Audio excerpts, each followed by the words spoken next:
Magic Mike Likey here, and we're going to try something. It's not unlike the traditional linking rings, but we're going to use instead twist ties. And, well, actually they're not really twist ties, they're more or less zip ties. So we're going to see what we can do with these, shall we? All right.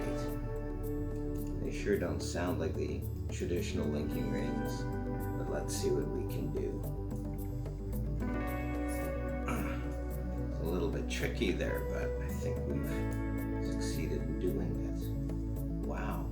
Let's try it one more time. Should we try it one more time with another one? Let's do it. 1, 2, 3. And there we go. The linking zip ties.